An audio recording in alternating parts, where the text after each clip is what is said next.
Seigneur, hein, c'est ce qu'on a besoin, hein, on a tous une part importante ensemble pour servir notre Dieu. Que c'est bénissant.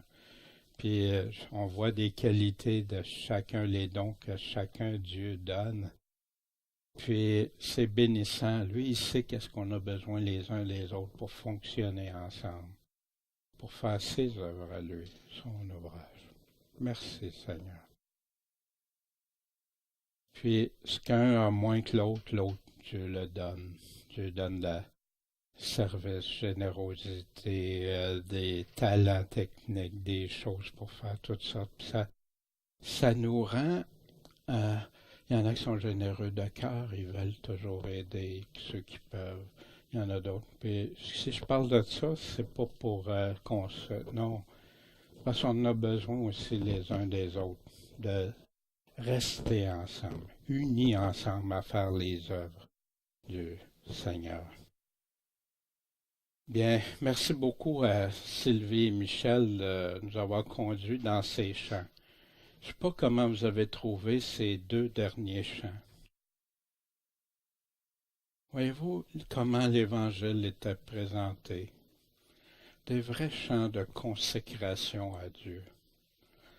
Puis quand tu réfléchis aux paroles, waouh, tu sais, je suis prêt à mourir pour toi, Seigneur. Je suis prêt à donner tout pour toi, à tout abandonner. Puis ce matin, ça va coller beaucoup avec le texte qu'on va lire vers la fin. Puis merci pour ces choix de beaux chants ce matin. Bon Père Céleste, ce matin, c'est pour toi qu'on est ici. C'est à cause de toi qu'on est ici, Seigneur. Parce que si tu ne nous aurais pas aimés les premiers, on serait dans... Toi, tu sais où, nous, on ne sait même pas, Seigneur, mais sûrement pas en train de vouloir te servir, mais plutôt faire notre vie égoïste. On serait peut-être même plus là, peut-être aussi. Seigneur, ce matin, guide-moi dans la façon de présenter ton enseignement, tes paroles. Puis, Seigneur, que nos cœurs soient tous disposés. Puis pour les nombreuses personnes qui écoutent sur Internet ou qui vont télécharger, Seigneur, accompagne-les, dirige-les, mais attendre l'oreille vers toi. C'est toi, Seigneur, qu'on doit écouter, qu'on doit entendre. Seigneur, merci de ce beau privilège d'être venu nous chercher puis qu'on puisse te servir tous ensemble. Merci, Seigneur. Amen. Bien, on est rendu au chapitre 16 de Jean. Vous vous souvenez, à partir du chapitre 13, aller au chapitre 17, on va voir les derniers enseignements de Jésus. Qu'est-ce qu'il nous a laissé en tout dernier à ses apôtres, puis par extension à nous aujourd'hui qu'on a encore. La semaine dernière, hein, vous vous souvenez, l'image, le cep, la vigne, les sarments, les fruits,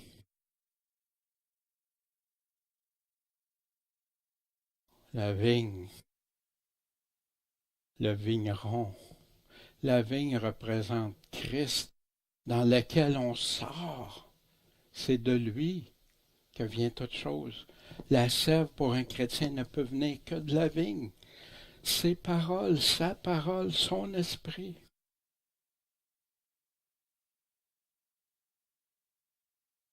Le vigneron, hein, on avait vu, c'était le Père. Les sarments, les branches, c'est nous. Les fruits, puis il dit qu'il va émonder ceux qui portent du fruit, qu'il va couper ce qui n'est pas nécessaire dans nos vies. Ils vont sortir les choses même du monde. Hein? Moi, j'aime ça me rappeler. Émonde, il sort les affaires du monde de moi. Les avertissements qu'il nous donne. Vous ne pouvez pas produire des fruits selon Dieu si vous ne demeurez pas en moi, si vous ne restez pas en moi. Puis il parle de ceux qui n'apportent pas de fruits, qui vont être retranché, coupé, comme celui qui a juste un talent qui ne va pas le faire produire, comme le consolateur. Il nous a parlé, hein, il est revenu avec ça, le consolateur. On va le revoir ce matin. Et Jésus qui annonce toujours d'avance ce qui va arriver. Ses prophéties, ce qu'il prédit, ce qu'il annonce. Et au chapitre 16, Jésus débute, ou continue, je devrais dire. Je vous ai dit ces choses, les choses qu'il nous a dit au préalable, à partir du chapitre 13, 14, 15, et là on arrive au chapitre 16. Je vous ai dit ces choses, pourquoi? Afin que, hein, ça définit le pourquoi. Pourquoi je vous ai dit ces choses? Pour que vous ne soyez pas scandalisés.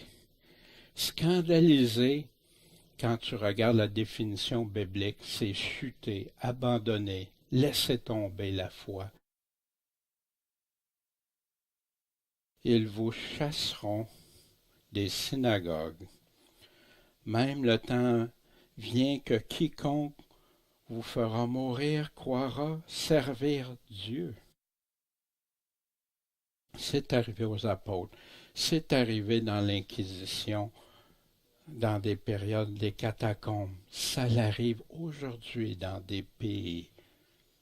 Ils sont certains qui servent Dieu en tuant des chrétiens. Wow! Ou Dieu, quand Jésus dit « pardonne à ton ennemi », même prie pour lui, fais-lui du bien, y a-t-il quelque chose qui ne va pas avec l'évangile de Jésus-Christ? C'est triste, triste. Ils sont sincères. Ils pensent qu'ils font comme Paul. Vous vous souvenez de Paul? Paul, c'est ce qu'il faisait avant. Il croyait, lui, sincèrement, que c'était pour Dieu. Puis, vous savez, nos frères, nos sœurs chrétiennes qui vivent des choses terribles, à l'image de ce que Jésus a fait, à l'image de ce que les apôtres ont fait, puis que tous les chrétiens martyrs des siècles ont fait, ils prient pour leurs ennemis. Quand ils sont capables de leur faire du bien, ils leur font du bien. Pourquoi? Dieu leur a demandé. Mais pourquoi Dieu demande ça? Ouais, c'est injuste. Parce qu'il y en a qui se sont convertis. Dieu veut sauver leur âme. Dieu veut pas que le méchant périsse, il veut que le méchant se repente, puis que le juste devienne encore plus juste, à l'image de Christ. Jésus prédit encore d'avance. Qu'est-ce qui va arriver? Attention, il ne faut pas abandonner la foi, il ne faut pas être scandalisé. Ils vous feront ces choses. Pourquoi? Parce qu'ils n'ont pas connu ou reconnu le Père. Hein? Souvent, on avait vu ça, connu, reconnaître. Je ne vous connais pas, je ne vous reconnais pas. Synonyme ensemble. Le Père ni moi. Et ceux qui tuent des chrétiens, ceux qui ont tué parce que des personnes aimaient la parole de Dieu, qu'ils aimaient Dieu, qu'ils aimaient leur prochain, puis qu'ils se faisaient tuer, massacrer pour ça. Par qui qu'ils se faisaient? C'était-tu des chrétiens, vraiment des chrétiens qui faisaient ça? Impossible, Jésus le clarifie ici très clairement. Puis il y en a qui l'appellent, ils ont appelé ça quand même l'Église, que c'était l'Église qui faisait ça. Incroyable. Vous vous souvenez ici, dans Matthieu 26, « Ah, je vous dis que depuis 7 heures, je ne boirai plus du fruit de ce fruit de vigne. » Vous vous souvenez, au dernier repas. « Jusqu'au jour où je le boirai de nouveau avec vous dans le royaume de mon Père. » Puis quand ils ont eu chanté le cantique, ils s'en allèrent à la montagne des Oliviers, le lieu où Christ était souvent. Alors, où il est parti, puis où il va revenir. Alors Jésus leur dit, vous serez tous cette nuit scandalisés à cause de moi. Avez-vous le sens de scandaliser? Qu'est-ce qu'ils ont fait? Ils ont abandonné, ils se sont sauvés. Leur confiance a chuté à zéro dans le Seigneur, à cause de moi. Car il est écrit, je frapperai le berger et les brebis du troupeau seront dispersées. Mais, après que je serai ressuscité, j'irai devant vous en Galilée. Puis vous savez, ces discours-là font partie des discours qu'on lit dans Jean actuellement. Quand est-ce que Jésus a fait ça? Vous vous souvenez la trahison de Judas, le souper, puis tout ça? Ces enseignements-là sont donnés après le souper. Dans Jean, qu'est-ce qu'on est en train de lire? Puis là, ici, le passage parallèle dans Matthieu. Dans Matthieu 13, vous vous souvenez, il parlait aussi de celui, les 4 semences, puis celui qui n'a pas de racines. Il reçoit la parole de Dieu. Waouh, c'est tout beau, tout. Mais c'est pourquoi il n'est qu'à temps ou pour un temps, de sorte que dès l'affliction, la tribulation ou la persécution surviennent, à cause de quoi? De la parole. Quelle parole? La parole de Christ. Qui est la parole? Qui donne la parole? Jésus-Christ.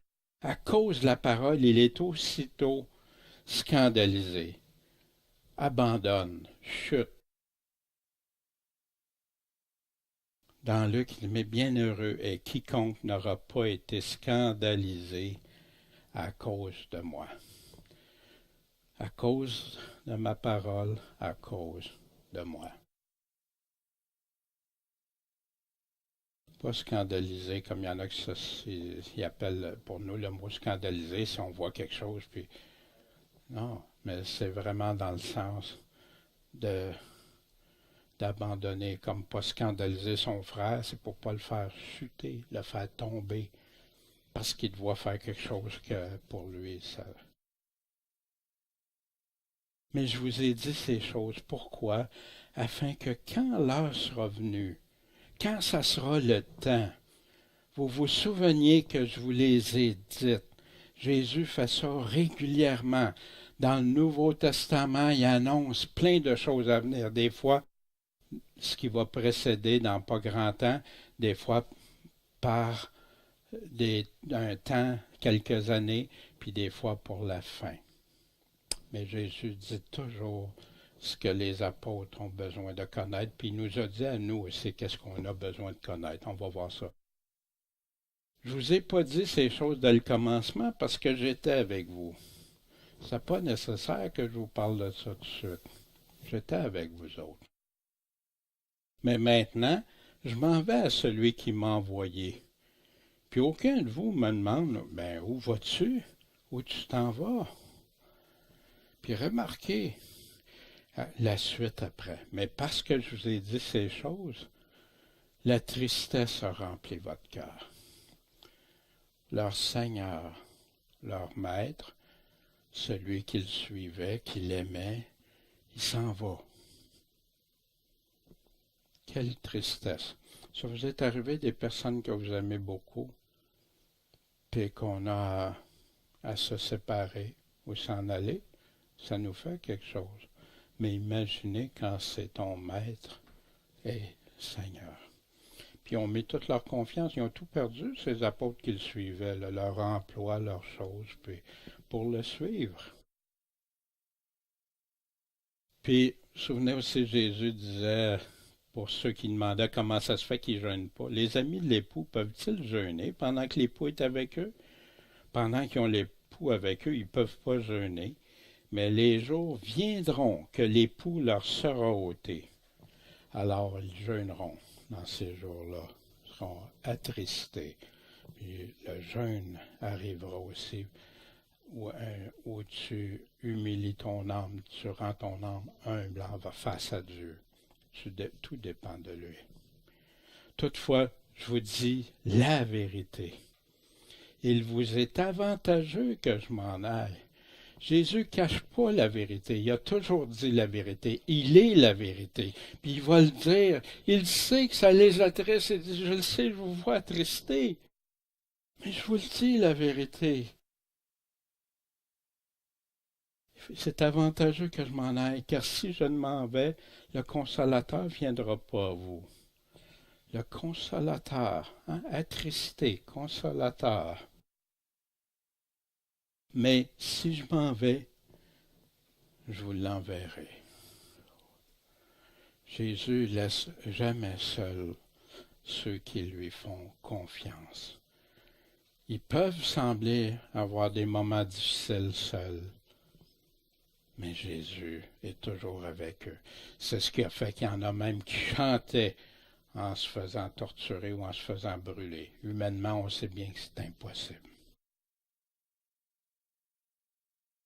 Et quand il sera venu, qu'est-ce qu'il va faire? Il va convaincre le monde de péché, de justice, puis de jugement. Qu'est-ce que Jésus voulait dire par là? Il faudrait faire de grandes recherches pour introduire des choses entre sa réponse, mais on va aller voir sa réponse, toute simple. Pourquoi qu'il disait ça? De péché, parce qu'il ne croit pas en moi. De justice, parce que je m'en vais à mon Père et que vous ne me verrez plus. De péché. Pourquoi le péché? Parce que si tu ne crois pas en Jésus, tu rejettes ce que Dieu. Puis tu vas vivre dans le péché si tu ne crois pas en Jésus. C'est clair. Il rejette Christ. De justice parce que je m'en vais à mon Père et vous ne me verrez plus. Moi, j'étais sur mon trône avant. Je suis descendu pour vous, par amour. Je suis venu souffrir les pires injustices. Mais la justice, maintenant, je vais être rétabli avec le Père. Ça a-tu du sens? Moi, je voyais ça dans le contexte d'évangélisation, puis je ne dis pas qu'on doit exclure ça, là, mais quand j'écoute Jésus, c'est lui qui me donne les réponses. C'est qui je vais écouter? Moi, je vais vouloir aussi, je vais écouter ce qu'il dit, puis comprendre pourquoi il dit ça. De jugement, parce que le prince de ce monde est jugé. Satan a été jugé, condamné, au jour où il s'est rebellé contre Dieu. Puis lui, il n'y a pas de repentir possible. Il connaissait Dieu, il était avec Dieu, il se promenait avec Dieu. Dieu lui avait confié de grandes choses qu'on apprend dans l'Ancien Testament. Mais il s'est révolté, il s'est rebellé, puis il a même attiré un tiers avec lui. Wow! Un tiers des anges, des serviteurs qui étaient avec Dieu pour Dieu avant. Puis là, Jésus continue. Mais j'ai à vous dire encore plusieurs choses, mais c'est encore au-dessus de votre portée. Il y en a qui utilisent ça pour dire, ben Jésus ne pouvait pas tout nous dire. Aujourd'hui, il nous dit des choses, il continue à nous dire des choses qu'aujourd'hui on peut comprendre. Mais à qui il parlait? Il est en train de parler à ses apôtres ici. J'ai encore plusieurs autres choses à vous dire, mais vous n'êtes pas prêtes. Ça vous dépasse maintenant, là. Vous n'êtes pas rendu là. Puis, qu'est-ce qui va nous confirmer que c'est aux apôtres? Mais, le mais, c'est qu'est-ce qui amène le pendant, le contraste, ou voici ce qui va se produire. Mais quand celui-là, l'Esprit, c'est qui? L'Esprit de vérité sera venu. Il vous conduira dans toute vérité, en toute vérité. C'est de là qu'on sait qu'on peut se fier à 100% sur ce que l'Esprit Saint, l'Esprit de vérité, l'Esprit de Christ a donné aux apôtres qui ont réécrit ça, pour qu'on l'ait aujourd'hui 2000 ans plus tard. Toute vérité, car il ne parlera pas de lui-même, mais il dira quoi? Tout ce qu'il aura entendu, qu'est-ce qu'il a entendu, l'Esprit Saint? Tout ce qu'on a besoin, tout ce que le chrétien a besoin de savoir. Il y en a qui veulent rajouter tellement de choses à la parole, introduire. Triste. Puis, il vous annoncera les choses à venir. Mais oui, parce que c'est encore au-dessus de votre portée. Vous n'êtes pas prête, là. Jésus savait ça. Puis en même temps, ben oui, Seigneur, il s'en va, c'est un attristement terrible.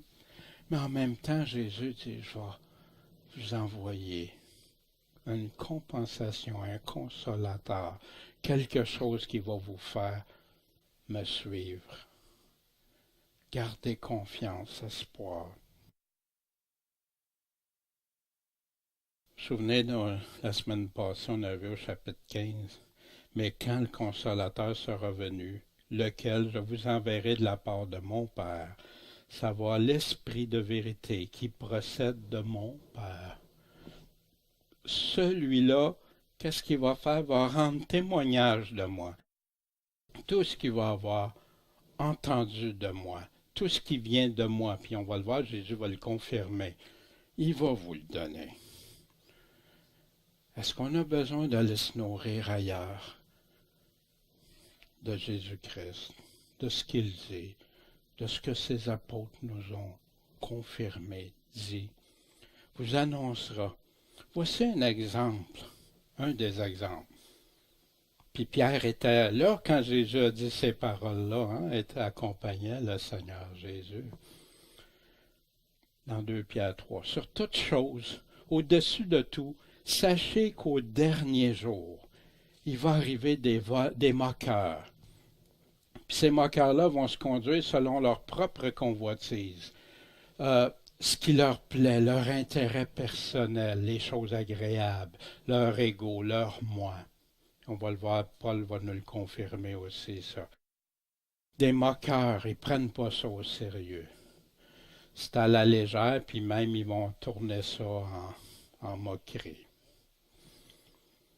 En disant, où est la promesse de son avènement?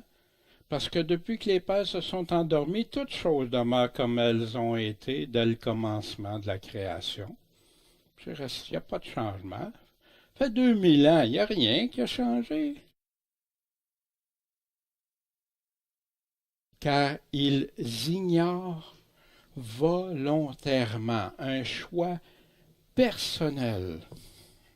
Ceci, que les cieux ont été faits de toute ancienneté.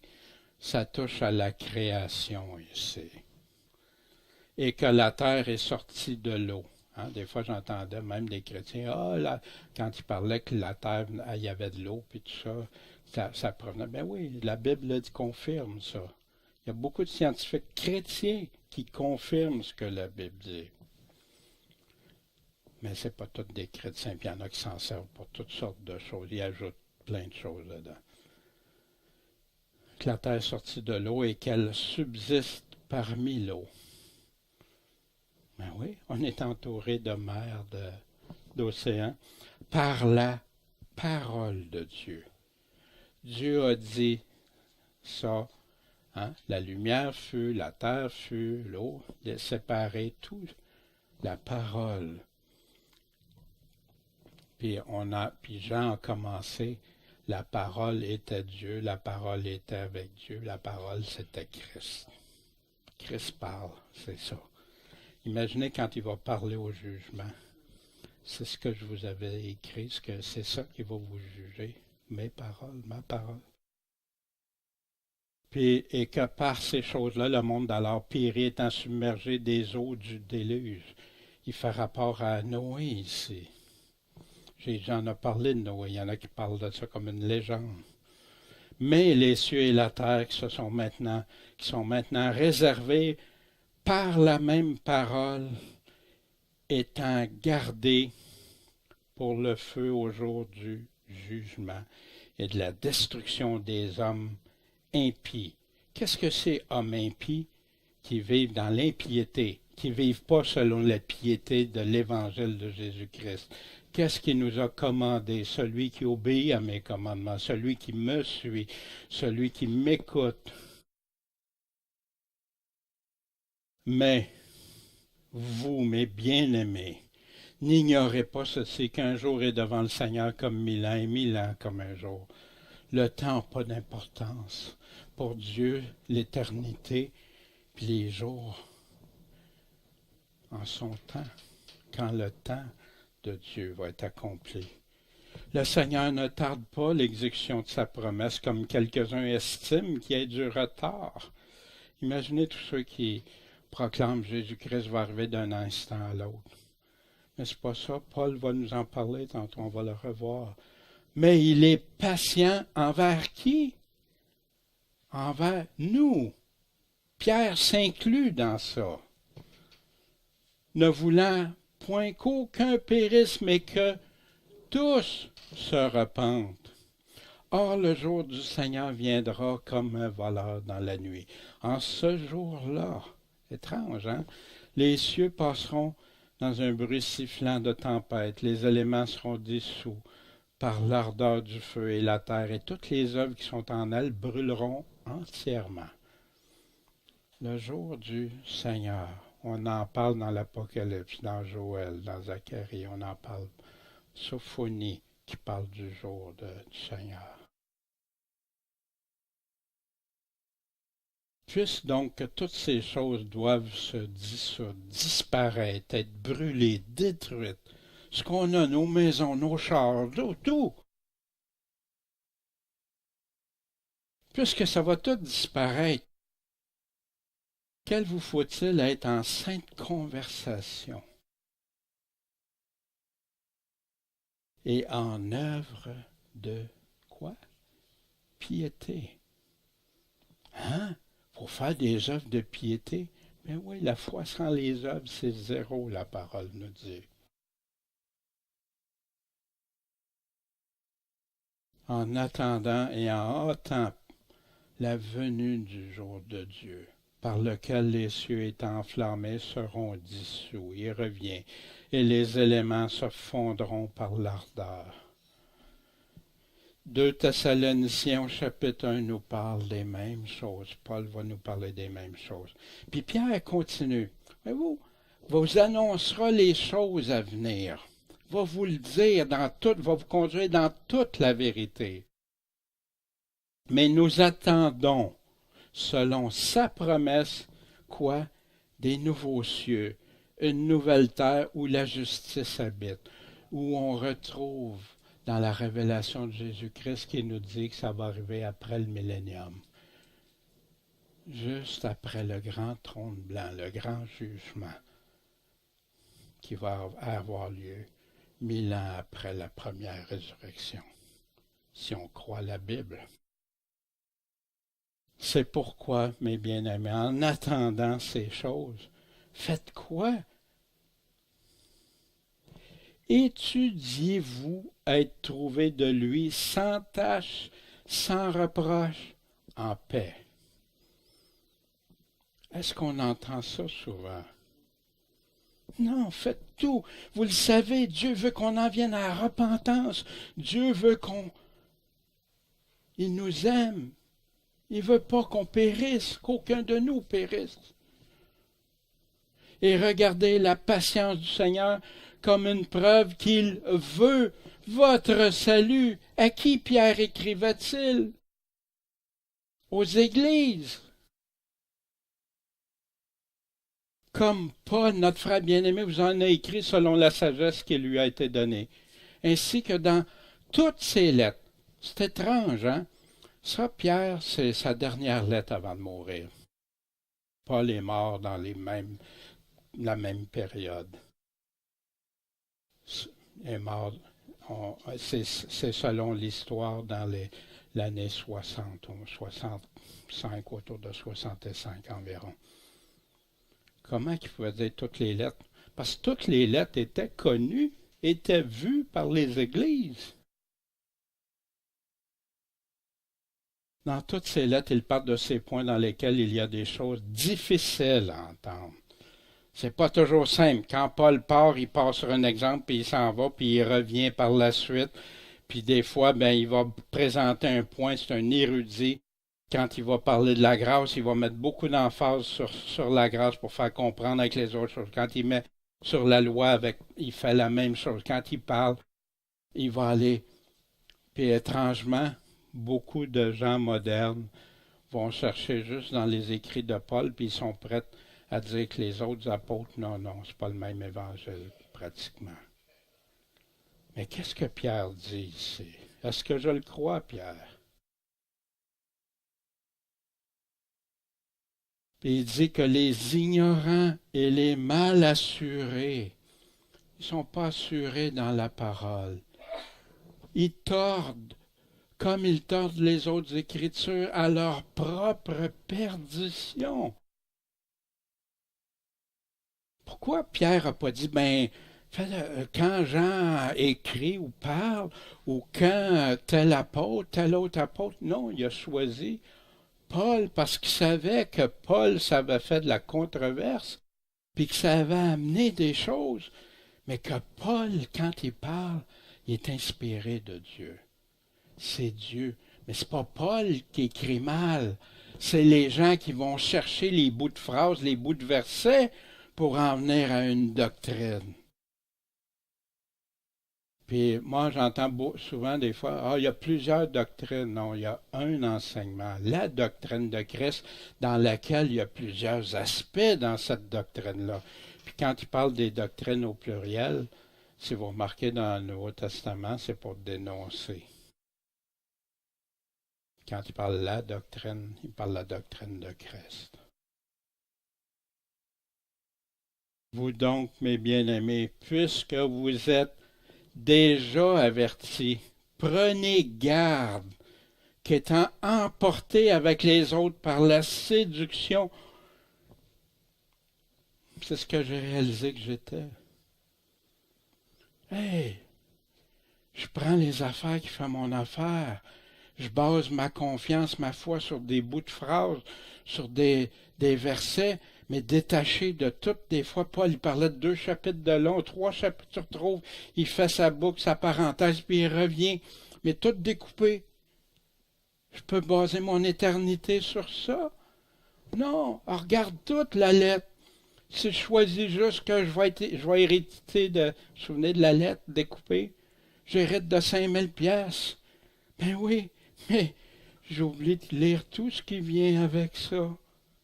Puis je choisis. Ah, je suis sûr que je vais l'avoir, mon 5000 pièces. Désolant. Déjà averti, prenez garde qui est emporté par les autres.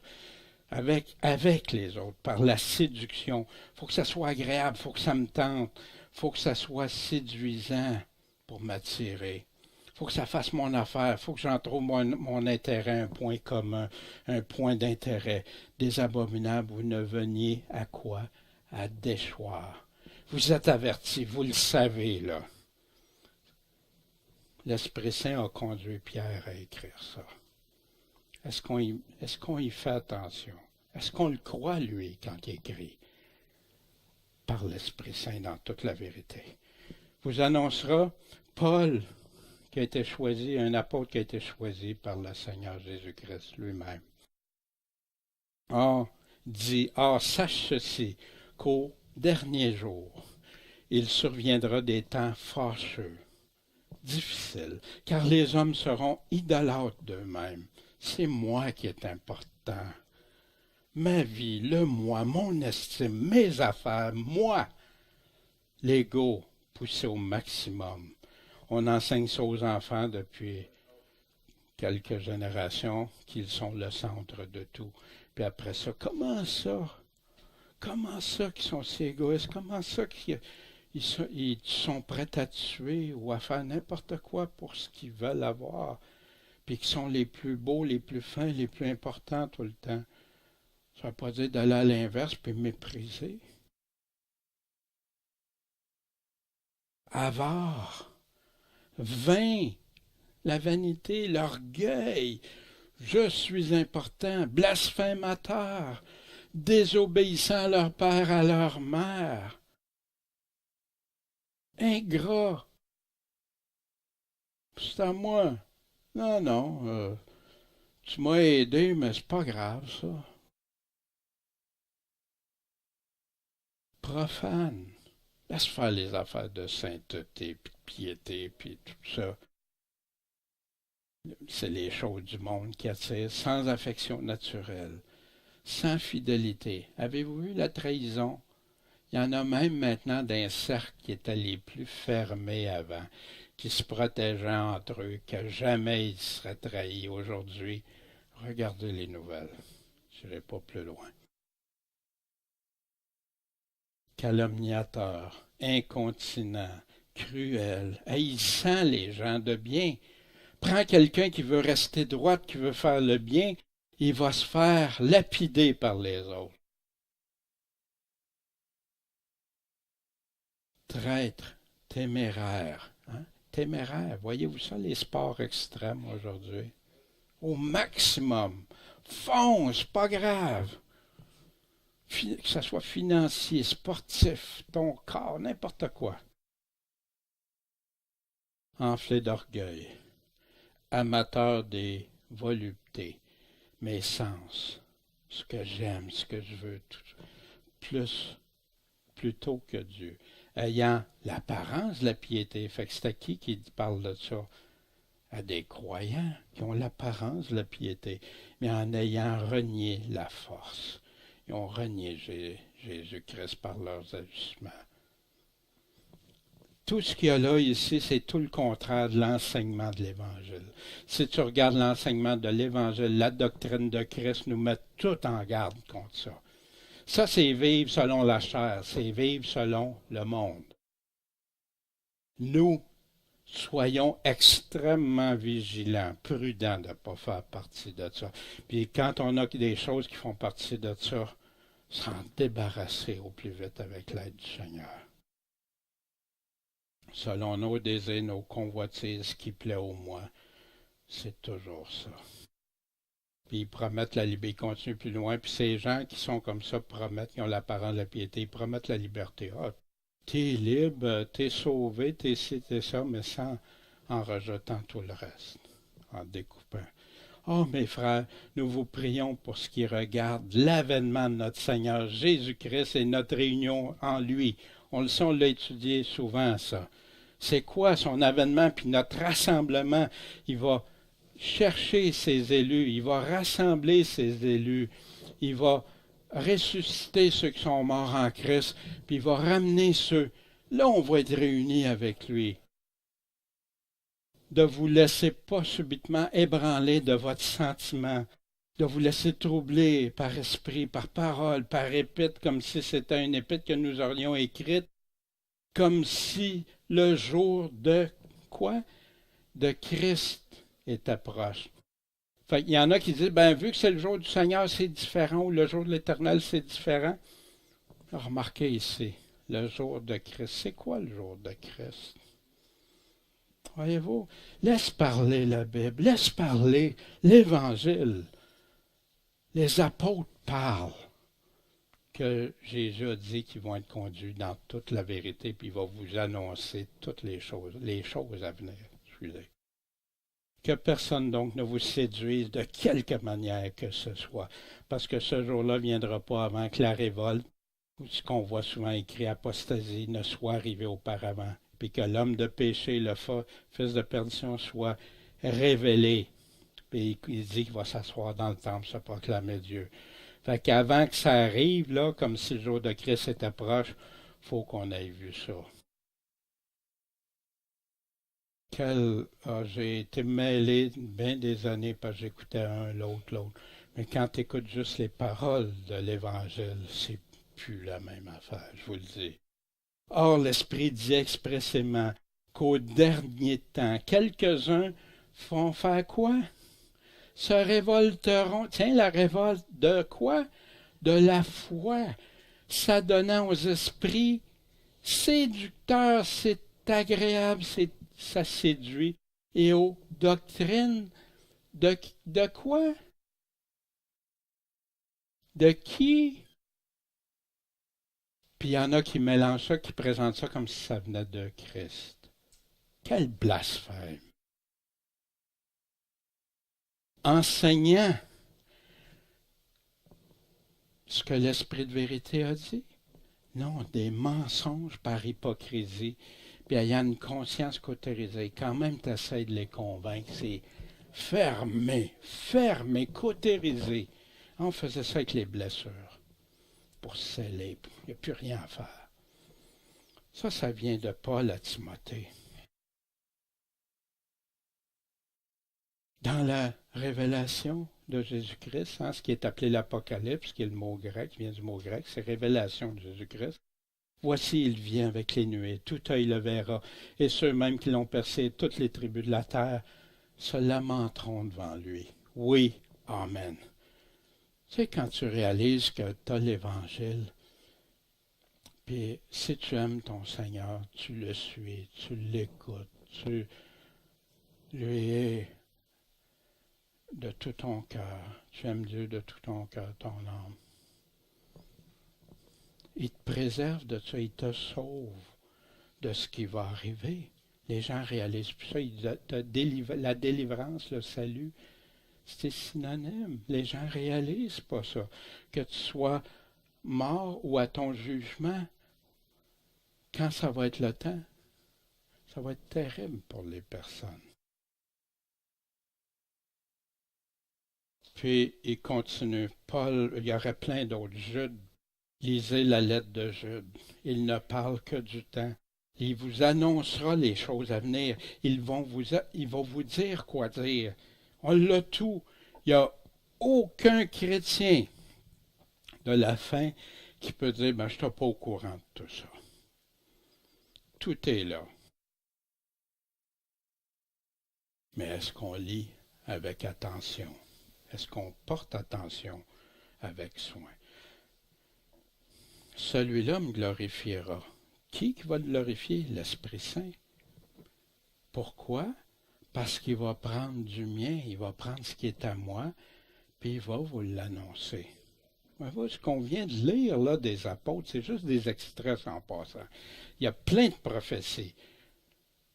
Il y a plus que le tiers de la Bible qui est prophétie. Un verset sur 25 dans le Nouveau Testament parle des choses à venir. Puis il y en a tant qui disent, c'est pas grave les prophéties, c'est trop compliqué, ou ça m'intéresse pas. Moi, non, c'est juste le salut. Mais les prophéties sont reliées au salut. Comment tu peux séparer ça? Comment tu peux enlever, choisir dans la doctrine de Christ qu'est-ce que tu aimes, qu'est-ce que tu n'aimes pas? C'est un tout. Ça vient ensemble. Tout ce que mon Père a est mien. Wow! Quelle affirmation de Jésus! Et c'est pourquoi j'ai dit qu'il prendra du mien puis il va vous l'annoncer. Ce que le Père a dit, là, ce que le Père dit, ça va être à moi, c'est à moi. Puis, qu'est-ce que l'Esprit va vous dire? Ça vient de là. Dans peu de temps, vous ne me verrez pas.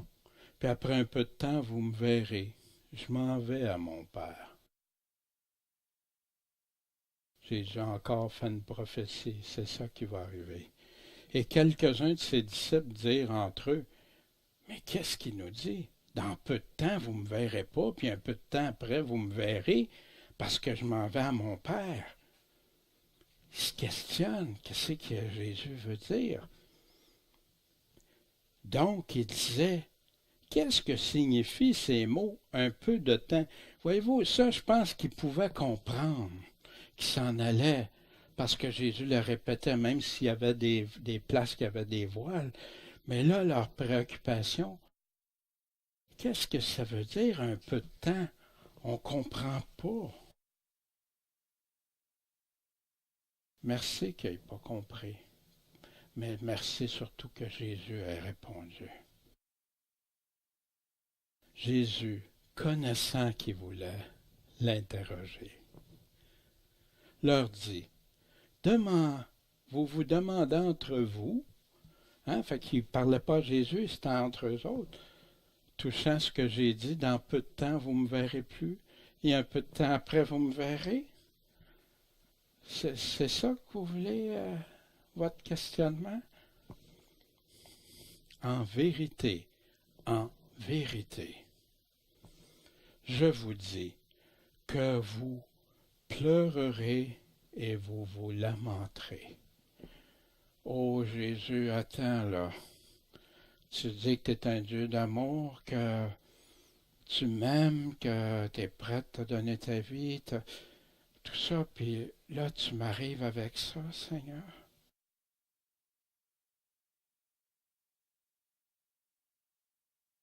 Puis pendant ce temps-là, le monde va se réjouir. Voyez-vous, il y en a qui trouvent les paroles de Jésus trop dures. C'est ça qui a fait que parmi les 70, il y en a qui ont été scandalisés, qui ont abandonné la foi. Parce que la foi, pour certains, c'est superficiel. Ils ne comprennent pas qu'avoir confiance en Jésus, c'est avoir confiance pour la vie et pour l'éternité. Puis que celui qui garde sa foi pour ce siècle-ci, sur la terre, est des plus malheureux, parce qu'il ne se fixe pas. Mais continuons. Vous serez, dis-je, attristés, terrorisés même, plus loin qu'on... Mais votre tristesse sera changée en joie. Ça prend-tu la foi pour croire ça? Le général qui dit à sa troupe, qui envoie à ses troupes, vous allez en baver une shot. Mais inquiétez-vous pas, après, ça va être la réjouissance. Quand une femme, puis là Jésus va prendre un exemple qui va nous ramener dans Matthieu 24, Marc 13, Luc 21. Quand une femme accouche, elle sent des douleurs parce que son terme est venu, ça s'en vient. Mais après qu'elle a fait un petit enfant, il ne lui souvient plus de ses douleurs à cause de la joie de ce qu'elle a, de ce qu'elle a mis un homme au monde. L'exemple que Jésus, oui, vous allez souffrir, oui, vous allez être attristé, oui, ça va être dur, mais après ça, quelle joie! C'est triste qu'on prépare si peu les chrétiens. En Chine, quand il y a eu la révolte, les boxeurs, puis les Chinois qui ont été massacrés, les pasteurs se sont fait jeter dehors des églises. La grosse partie des chrétiens ont abandonné la foi. Puis ceux qui ont resté ont renvoyé ces pasteurs-là parce que les gens ont dit, vous nous avez conté des mensonges, vous nous aviez dit qu'on ne vivrait pas ces choses-là, que Jésus nous aimait tellement qu'on ne vivrait pas ces choses-là, qu'on ne vivrait pas de tribulation. Quelle tristesse! Jésus avertit, Jésus le dit. Mais c'est-tu agréable à entendre? Non, on ne veut pas entendre ça. On ne veut pas. Mais Jésus dit la vérité. Parce que aimer ses amis, c'est dire la vérité. Jésus leur a dit, Jésus nous le dit aussi. Donc, ça va se transformer en joie. En ce jour-là, vous ne m'interrogerez plus de rien. J'aurai plus besoin que je vous explique. En vérité, je vous dis que toutes les choses que vous demanderez au Père en mon nom, il vous les donnera. Il va vous le dire, il va vous le donner. Demandez-le en mon nom. Demandant son nom, il y en a qui croient au nom de Jésus, puis c'est la formule magique. Non.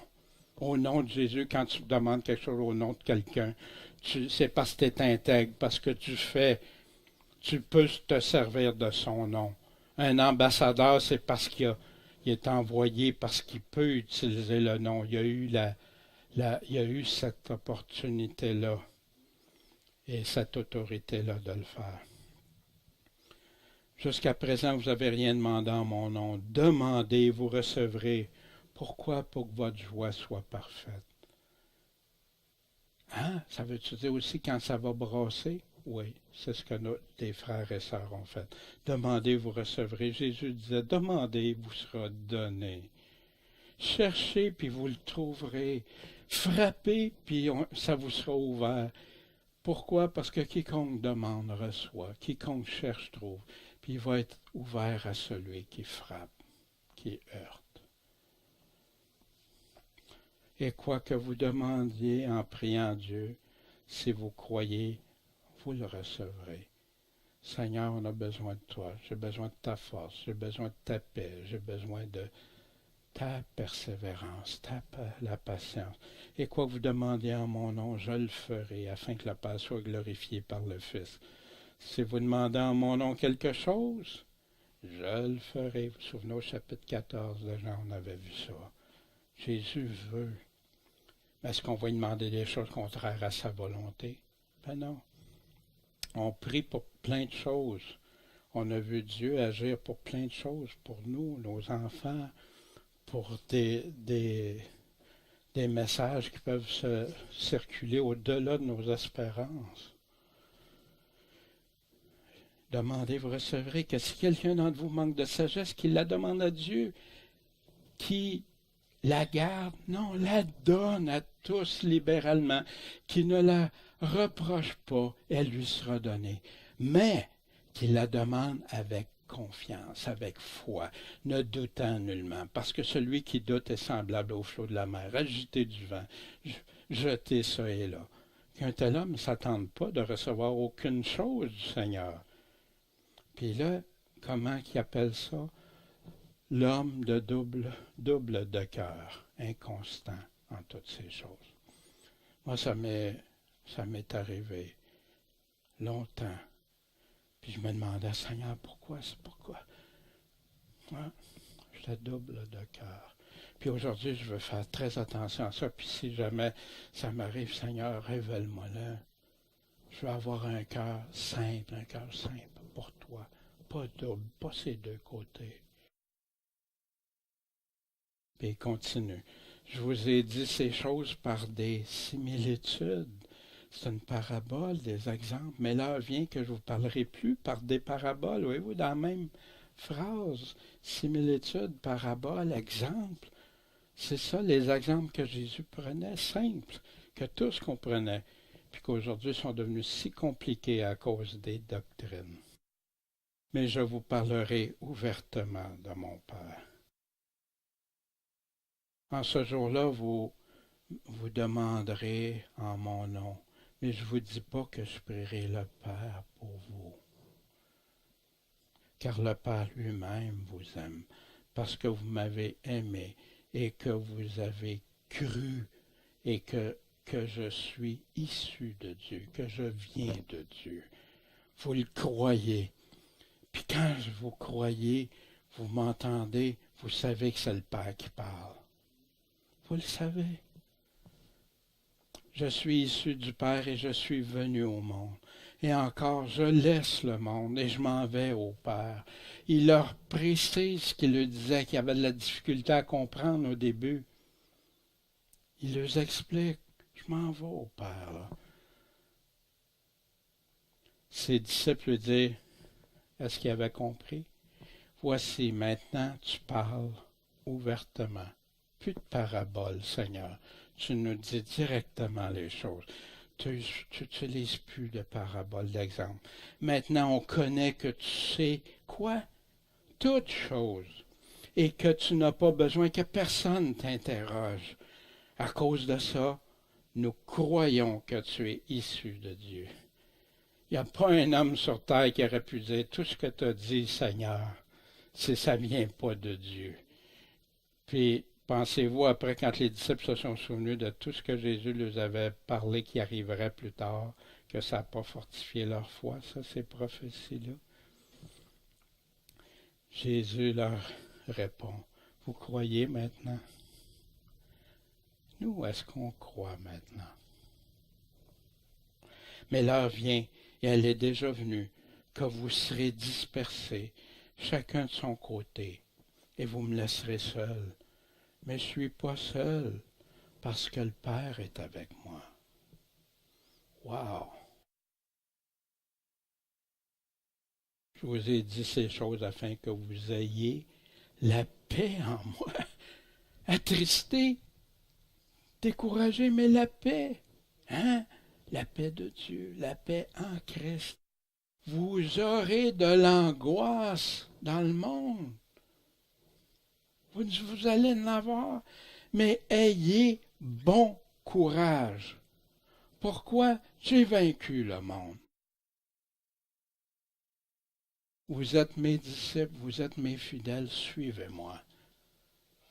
Je vais vous amener à la victoire, la vraie victoire, la seule qui va compter au bout de l'éternité, quand on va comparaître devant notre Seigneur. J'ai vaincu le monde. Puis vous vous souvenez aux 7 églises, dans la Révélation, l'Apocalypse, qu'est-ce qu'il dit aux 7 églises? Aux vainqueurs. Puis là, il leur dit les promesses, les avertissements qu'il donne à d'autres. Mais aux vainqueurs. Puis pourquoi je vous ai dit ces choses? Pourquoi je vous dis toutes ces choses-là? Pourquoi je vous dis d'avance des choses qui vous sont probablement très désagréables à entendre? Afin que vous ayez la paix en moi. Que même si ça brasse, Seigneur, notre rocher, notre roc est solide, puis il ne nous trahira pas, il ne nous abandonnera pas, il ne nous laissera pas. Il nous a promis ça. On l'aime de tout notre cœur, on veut le suivre, quel que soit le prix. Jésus, as-tu calculé le prix? Il dit, ben ça, je fais ça, je meurs à moitié, ou je fais ça à moitié. Non. Il a tout pris, tout ce qui venait avec. Le mépris qu'on lui a donné, la colère, les injustices, tout, par amour pour nous. Fait que vous aurez de l'angoisse dans le monde. Mais, quelle est la solution de Jésus? Ayez bon courage. Vous savez, moi, je n'ai eu à entraîner des personnes, puis aller des fois sur des affaires où ça brassait fort autrefois dans ma vie antérieure. Ma même vie, si vous voulez, mais je vivais autrement dans le temps. Puis même après ma conversion, je n'avais pas tout saisi toutes sortes de choses. Puis je n'ai vu des personnes prêtes à tout, prêtes à donner leur vie pour aller sauver quelqu'un. Prêtes à mettre leur vie sur la ligne de feu pour aider, sauver quelqu'un. Wow! Wow! Mais quand après tu comprends que Jésus qui était la vie parfaite, fais ça par amour pour nous. Puis qui était l'élu, le Fils du Père, le Christ, le oint. Wow! Ayez bon courage, j'ai vaincu le monde. Je vous ai dit ces choses afin que vous ne soyez pas scandalisés. Pourquoi je vous ai dit ces choses? Vous allez avoir, soyez pas scandalisés, gardez la paix. Vous vous souvenez, il a commencé par ça, le verset 1. Gardez courage. J'ai vaincu. S'il a vaincu, puis on le suit, il nous amène avec lui à être des vainqueurs. Fait que, selon le monde, ce texte-là, la panique pour certains, l'incompréhension totale pour d'autres. Voyons donc, mais c'est Jésus qui parle, Jésus dit ça, puis Jésus promet des choses. Jésus avertit, Jésus prédit, Jésus promet, accorde des promesses. Puis quand il promet aussi, dans la part des promesses, il y a une part de mise en garde, d'avertissement, de conséquences aussi. Les gens veulent voir promesses juste sur le côté positif, mais ces promesses sont là. Il nous dit, suivez-moi, vivez pour moi. Vous souvenez dans Jean 14, je vous ai dit ces choses demeurant avec vous, mais le Consolateur, qui est le Saint-Esprit, que le Père enverra en mon nom, vous enseignera toutes choses, vous rappellera le souvenir de toutes choses que je vous ai dites. Je vous laisse la paix. Je vous donne ma paix. Je la donne pas comme le monde la donne. Que votre cœur ne soit pas agité ni craintif. Suivez-moi, restez avec moi, je vais m'occuper du reste. Je vais être avec vous autres. Ayez pas peur. Mettez pas vos yeux juste sur la peur, mais je vous le dis qu'est-ce qui va arriver pour pas que vous chutiez, pour pas que vous abandonniez. Puis c'est ça que je trouve si triste, que plein de frères et sœurs sont si sûrs qu'il n'arrivera jamais rien, que Jésus va tout le...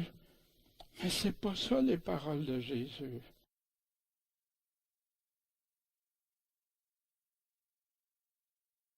Afin que je ne soyez pas scandalisés. Si le monde vous hait, sachez que j'en ai été haï avant vous. Si vous auriez été du monde, le monde aimerait ce qui serait le sien. Mais parce que vous n'êtes pas du monde et que je vous ai élu du monde, à cause de cela le monde vous hait. Souvenez-vous de la parole que je vous ai dite, que le serviteur n'est pas plus grand que son maître. S'ils m'ont persécuté, ils vous persécuteront aussi.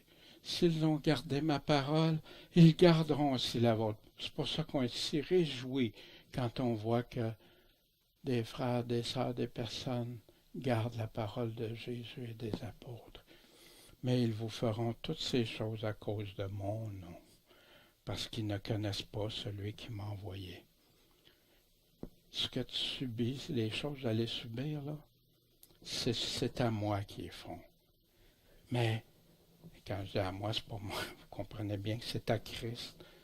Mais c'est qui va rétablir la justice? C'est Christ. Wow! Vous comprenez pourquoi Pierre dit qu'il veut qu'aucun de nous périsse, mais qu'on se repente, qu'on marche selon sa sainteté, selon sa piété. Je vais laisser réflexion d'autrefois.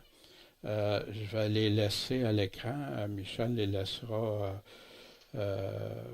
lire, je crois, parce que ça retouche pas mal ce qu'on a parlé aussi, les persécutions qui les avertit, puis que les fidèles doivent s'attendre à avoir de la haine de ceux qui connaissent pas ou qui n'aiment pas Jésus-Christ ou qui obéissent pas, qu'il est nécessaire que Jésus quitte le monde pour envoyer l'Esprit Saint, que le Saint-Esprit convaincrait le monde de péché, de justice, de jugement, qui signifie que la venue du Saint-Esprit et la prédication des apôtres convaincraient les Juifs d'une incrédulité volontaire, les rendrait inexcusables, qu'elle montrerait que Jésus était le Fils de Dieu, puis qu'elle détruirait le règne du diable sur les hommes.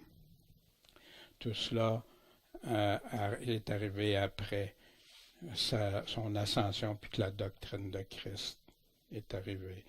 Les promesses excellentes faites aux apôtres, que Dieu les bénirait par son Saint-Esprit, leur donnerait des dons, leur ferait porter des fruits. Puis, qu'est-ce qu'ils ne comprenaient pas au début, se sont éclaircis par sa résurrection par la suite, quand ils l'ont vu, quand ils l'ont aperçu. Puis, il nous parle ici, si nous persévérons dans son amour, il nous fera obtenir de Dieu les grâces les plus salutaires. Et comme il revint à ses apôtres après sa résurrection, il reviendra à nous aussi lors de son second et dernier avènement. Remarquez, il n'y avait jamais des avènements en plusieurs étapes dans tous les anciens. C'est arrivé fin des années 1800 que ça a commencé, suite à une vision d'une personne. Qui disait que maintenant on n'aurait pas nous à subir, mais l'Église n'a jamais cru ça. Son avènement pour nous introduire dans la gloire de son royaume. Puis quelques réflexions pour aujourd'hui. Quelle importance Jésus et ses apôtres accordaient aux prophéties?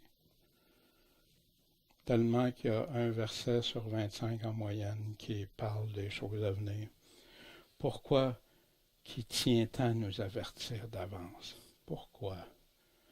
Il veut que tous soient sauvés, que tous en viennent à repentance. C'est quoi les plus grands dangers vers la fin? D'être séduit, entraîné, chuté, être scandalisé, entraîné dans des faux enseignements, au lieu de rester attaché aux seules paroles de Christ et de ses apôtres. Pourquoi est-ce qu'elles sont si importantes pour notre foi? Te tiens-tu averti? Es-tu averti? Lis-tu quand Jésus nous avertit, les apôtres nous avertissent? Es-tu informé? Es-tu préparé afin d'avoir la force? Crois-tu Jésus quand tu dis ayez la paix en moi? Vous aurez de l'angoisse dans le monde, mais ayez bon courage, j'ai vaincu le monde. Puis ça s'est perpétué depuis 2000 ans. Crois-tu à l'importance de toujours veiller et prier pour demeurer fidèle au Seigneur en permanence, en toutes circonstances, même avec des persécutions? Ça ne veut pas dire qu'on va tout en avoir, puis tout en même échelle, puis tout ça, non? Mais on le sait. On le sait. Croyez-vous maintenant? Croyez-vous Jésus? Voyez-vous toute l'importance de lui rester attaché de tout notre cœur, toute notre âme, notre force? Puis, je ne veux pas terroriser. J'ai pris ce matin les paroles de qui? De Jésus. Je les ai mis en lumière.